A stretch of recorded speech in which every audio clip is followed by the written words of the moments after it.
exposition by the General Secretary, I thought I could safely skip my own speech because he has said everything that you need to hear on this like this. But I don't want to be mistaken for a dumb or deaf. So I'm compelled to say a few things. But trust me, it will be a very short presentation. But before we proceed, I would like to crave the indulgence of all of you gathered here to stand up and observe a minute's silence for our comrades who have departed within the past 1 year. And they are Comrade Kofi Akins, Comrade Rejoice Ahiable, Comrade Nketia, and all the other unnamed comrades. During the December 7th elections, that added to the earlier 8 has brought the death toll of people who are struggling to free this country to 13. May their souls also rest in perfect peace. And I want to assure you that once we've taken over the reins of government, we will do all that we can to ensure that their memory will form part of the history of this country and part of the struggles for this country. Comrades, it's been said that history repeats itself. I don't know how many of you were with us in Tamale on May 15th last year. At that function at UDS, I did indicate that the day May 15th, which coincided with the outdooring of President John Dramani Mahama, was not planned by anybody. It just happened. We're planning to outdoor our flag bearer, and when we were on our way to Tamale, somebody reminded us that, do you know that today is May 15th?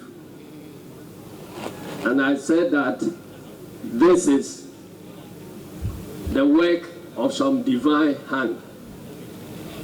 So during my speech in Tamale, that was where I compared May 15th, where President Rawlings was arrested, to the May 15th when we were outdooring our flag bearer. And also indicated that we've heard a lot of stories about the fact that no former president of this country has gone home and come back and swore by our state sword the second time. On that occasion, I said that because President Mahama was beginning his journey on the May 15th, he's likely to be the next president after Jerry John Rawlings to swear in the second term after he has gone on some retirement. Ladies and gentlemen, this history has been unfolding on our eyes. And President John Dramani Mahama is set to be sworn in again after he had left office for 8 years to become. That is not the only similarity. The conditions that existed in this country, the economic conditions that existed in this country prior to 31st December 1981 are no different from what we are going through now, except that in those days there was no Ukraine and Russia scapegoat which we could blame the problems on. But everything that was true to the conditions prior to December 1981 can also be said to be true today. Our economy is in shambles. Practically every sector of the economy is in crisis.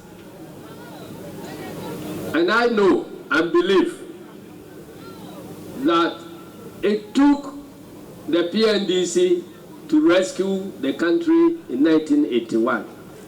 And I'm very, very sure that it will take NDC, led by President John Dramani Mahama, to rescue this country once again. The uprising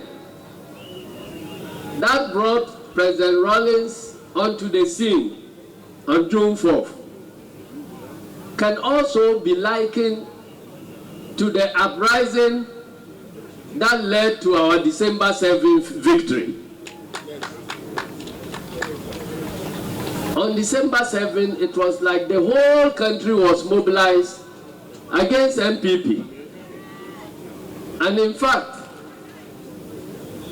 the youth of MPP were also equally mobilized against their own government. And that was why the outcomes were nothing short of revolutionary. This is the first time since the inception of the Fourth Republic that a party had won genuine and legitimate elections against all odds, including the referee, to get this margin of victory. So this is nothing short of revolution. So NDC has staged the second revolution of this country on December 7th. We have all promised Ghanaians that we are going to reset the country. But what is it that we have to reset? There's no doubt about the broken down economy. That is number one, we have to reset. There's no doubt about the fact that all state institutions have been compromised, and there is a need to reset the state institutions to function as institutions ought to function in a democracy, because it's been said that democracy is not a government of strong men, but it's a government of strong institutions. So there is a lot of work to do in resetting our state institutions to function, make them stronger than the people in power.